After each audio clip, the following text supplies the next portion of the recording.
Wadamude bugenze zenkulinze kabite nina ochene sunze baby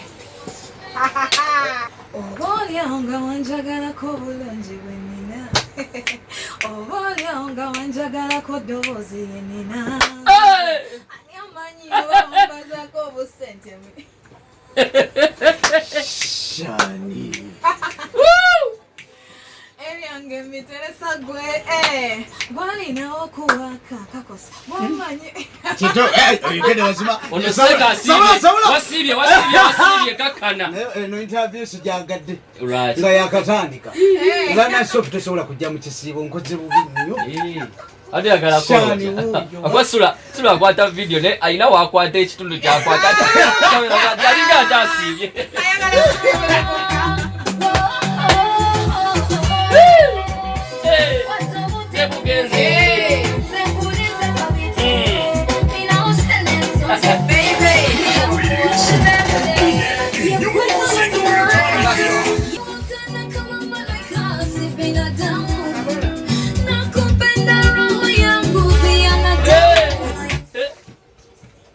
Chino chona ono ensonga rachinesesa watali nsonga yanyoza kakos olina kiwankola kituufu abali kujjana musamba kasirisa satu fama radio Simba empologoma ennungi ey'eddembe ninenala Sophie tulina Big Sean kayimba kali kamaanyi kati ate kamaanyi sokubuza kwaza Simba banange abawuliriza kyenda musamba kawunza satu radio Simba amanya bampita lana Sophie vibe zazili waggulu naye nange ngenda nzipikinga mpola yes ate segwa kyalidde mu kawewo oba kitegeera ono kitegeera kawewo toyogera naye musajja wasiibye Shani yantumye ntusowako sina kutuma tobayiriza era mbadde mbuze banga ddene kati simanyi wamugera kunjo kyawawawa ante ekizibu ekiriwo nti omwoki waawana ali mu kisiibo kakati ali mu kisiibo kati ayinza obutakwokya kati n'akwokya ku lwokuna n'akwokya kubanga yiddi tesula esigaza nnaku ntono era oluggwa bweti mukubire kasimu akwokyewa kuba simanyi gyanadda bamaneja ba Bokati entertainment biki byonna bali mu lockdown dene nawe ndowooza kyekibadde ekimu ekikubuziza era munange lockdown eyo ye kafyu wakati kyendabye ye tafaana kubanga abadde mu lockdown kikolabika bulungi osinga kuba imbi abalala wamma kakati ekibuuzo ekyo kirungi by the way abayimbi abalala simanyi anyway lwaki balabikawe batyo abamu sina babbalabako naye embeera tugikwasaganya lana Sophie nyina omulimu omulala gwenkola nti sifokasinze kuyimba kokakoka ndi mukyala musawo oli musawo alla yojjanjabeeka ne mukibira Shani anti oluganda bagamba kiraga nti omuyimbi talina kukola mulimu gumu ayina embeera si nnungi nti kati wesanga abantu abasinze okunyigirizibwa bambi nga ye mwana yali yenywezeza ku music ng'amanyi eri bajja kumpita ka gigi ku Lwokutaano ngende nkole ku Sunday ngende nkole nzizeewo akasente ako naye kati wesanga ayina osasola rent talina walala wajja emirimu ojjukira lockdown bwe yajja n'okunoonya obunoonya omulimu omupya nga nakyo kizibu ekituufu kiri nti lana Sophie agaye musawo tulina abayimbi bameka abasawo tuve kuba n'abayita ba Dr. Gundi Dr. Bitone Dr. Gundi nga tewali profession njogera ku basawo abaddala batono anti batono tulinamu lana Sophie Dr. Bitundu Dr. Bitone tubagobye bajotegeze kamiliyoni bonna tutaseebye ebitiibwatiibwa bye naye njogera ku basawo abaddala tabata yali musawo ogamba bakinasi tukole interview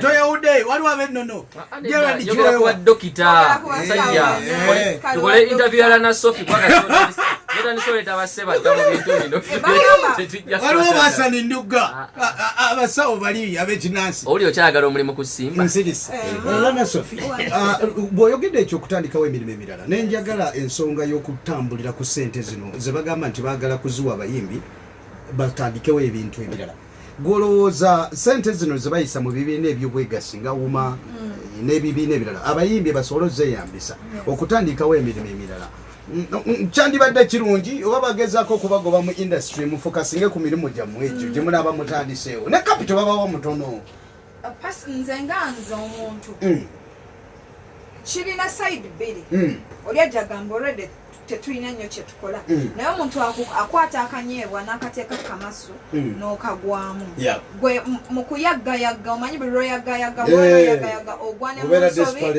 oli desperate ogwa mu nsobi nga togitegedde akasente kano fine kazze kayitidde muwumanawa naye ekigendererwa kyennyini abantu baagala kukola people want to go out bayimbe kiki kye bamanyi okukola kyakuyimba bafune sente so si kubakwatira jangu owewole kuba kati omugamba azzaako ewola kyempulira olina ozizaayo kati azeewoze kakati bizinesi ozimanyi kakosi omuntu agenda akola bizinesi wamwoza obukadde bubiri efe nga taziridde muga katonda ng'ovudde ku kyokukola bizinesi bizinesi kyabayimbi ze bagenda okukola naye kati ate gundi yatandikawo obutunda akwamula obutunda ati kati oyo omu Sophie Gombe Anedda Sophie Gombe ebbanga lyamaze mu industry ddene sente azikoze takyalina naye kyatugamba ne byayimba takyabirina oyo muntu omu out of thousands of abaana abayimba muntu omu era gojjayo nogamba nga gundi yatandise but waliwo abaana nga obwongo bwe bwetagana orientation okusooka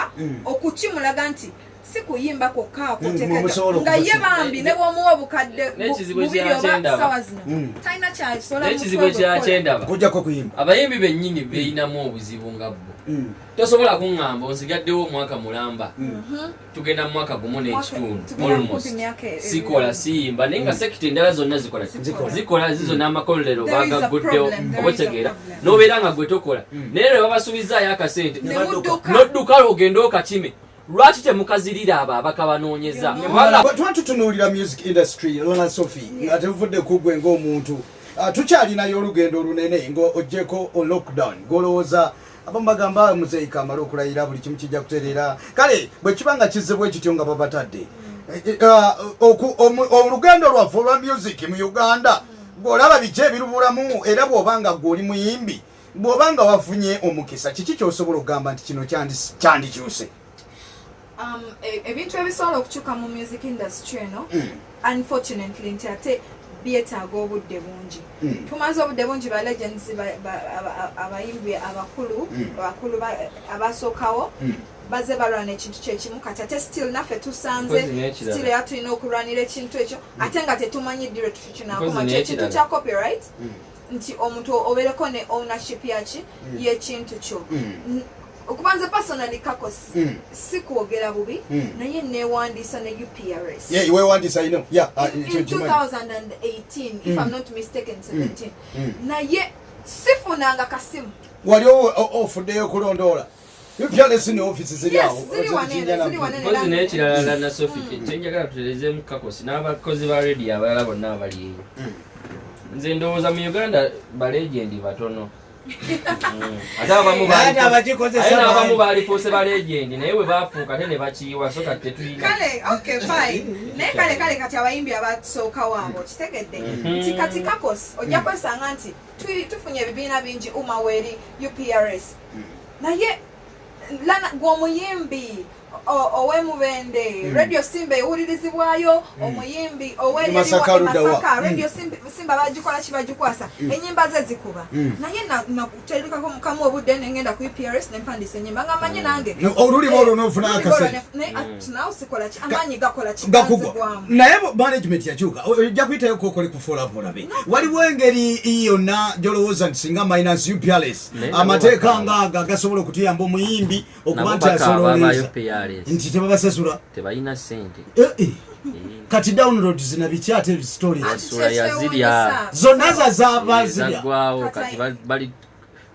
bali mu reform bali kweddaabulula sente zaali nyingi nnyo ezaalibwa mu UPRS nga ogyeko UPRS mikutu kyemirala abantu gye bayinza okuyitamu olowooza okufuna kasente nalabye watadde album gye tugenda okwogerako mu maaso awo wagitadde luddawa gwe wajja osuubira okugifunamu sente album eyo nagitadde naye nga nasooka kugiteeka ku mikutu Spotify, iTunes, Amazon ne ku YouTube kuba ola Spotify Amazon ezo abantu bagamba ojja teekayo era tevayo kasente naye lwakuba nti we lack patience tetulina bugumiikiriza ng'abayimbi naye ye wantu gy'osobola oteekawo akawo n'omanya olunaku luli bakasente ko kajja genda kakola ki kakolekitinga mpola one day bw'okuba tune n'omuntu ajja genda bugenzi ng'akunoonyeza ku tune emu ate asange ng'olwedde weetegekera dda ne tune z'endala gye ziri bagenda ate nga bazigula lumu okusinga b'opanikinga wano eno mu kaseera nga maybe ofunye ka one hit one. Olowooza nti abayimbi nga tebannaba kutuuka kiseera kya kutabivulu bali badde beeyambisa emikutu ng'egyo? Yes, abayimbi basobola okweyambisa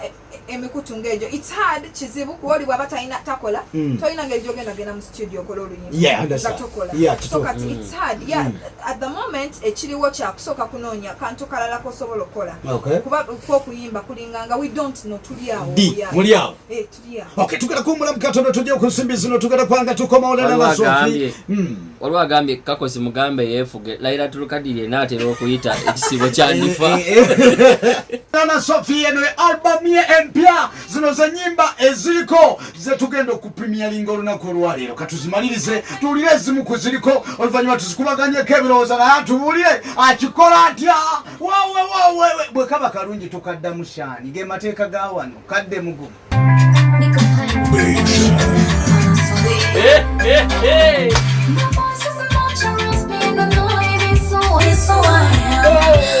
won't pretend no more. This is me, it is who I am. This is who I am. This is me, it is who I am. I won't pretend no more. This is me, it is who I am. Baby. I look for a little more. When I'm in a dim of love, I'm burning inside and outside. Bagambye kakana.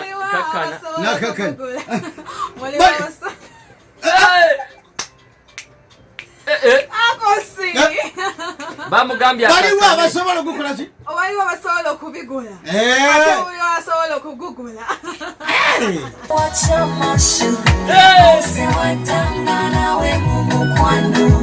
Tintamiro say. Sini na chenjola. Watanga. Mukwano sembele no dita. Kisebo kino. Embezo zonna 10 teziriiko bayimbi bamanyiddwa nnyo. Nti collabo chi. Yes. Collaborations ziba ne reason. Oba n'ensonga lwaki collaborating n'abantu naye nze nga Lana Sophie nnyinza okugamba nti nkyetaaga okuggumira ng'omuntu osimba emirandira. Yes, nsimba emirandira gyange nga newe mbankedde ku makya n'ennyimba akayimba ne Dr. Jose Chameleone. Bwe nziramu n'ennyimba oluyimba olulala abantu tebagenda kubeera nga bagamba oyo byayimba naye nga bamanyi ng'omuntu. Naye waliwo egimu emirandira Lana Sophie omusimba emirandira negigaana. Kati Joe Stadium omulandira gwe yasimba ogwa Energy gwagaana. Ogwa Chameleone. Kati naawe oyinza okuba olinda osimba emirandira negigaana. No, anti kati kyekyo. So ate walifunyeeko akayimba kamu ku nyimba 10 z'olina ku album. Novaako gwomu kisoboka naye process omanyi collabo enyuma nnyo ng'omuntu mukolagana nga sigenda kujja omuntu aŋŋambe leeta obukadde 10 basasuza nakasooka kiwulira my friend basasuza kiki kyoyagala okusembyayo okubuulira omuwulirizaawo nga ngenda kuwa kusimu abawuliriza bakubuuza kyenjagala okusembyayo is kugamba bantu nti banange waka wange ali available ku iTunes tekagenda ku Shazam tekamu This Is Me Lana Sophie album ejja kujja nteekamu akasente akatono ojja kubeera ompagidde mukadde kana aka covid ketulimu banange si byangu ngendayo nendownloading oba nempuliriza osobola okuwuliriza era nawe obeera ompagira streams ezo ziba zinyamba ate n'okudownloadinga album obayo tosobola kujjayo kayimba kamu ogigulanga album bweri era ne bagikuwa nkikola nyina visa card bwe mba sina visa card sisobola zigula nekyo mukitunnyonnyolemu fe abalina zi iPhone tugula tutya music oyo aba Samsung tugula tutya bamala bakugamba nti bwokebera nina social media handles zange ku Facebook Lana Sophie official era link eyo ebeerako kikwanguyira okukwata bukwasi ku link ne kutwala ennyimba gye ziri oba olina okubeera ne visa card visa card waliwo ne ATM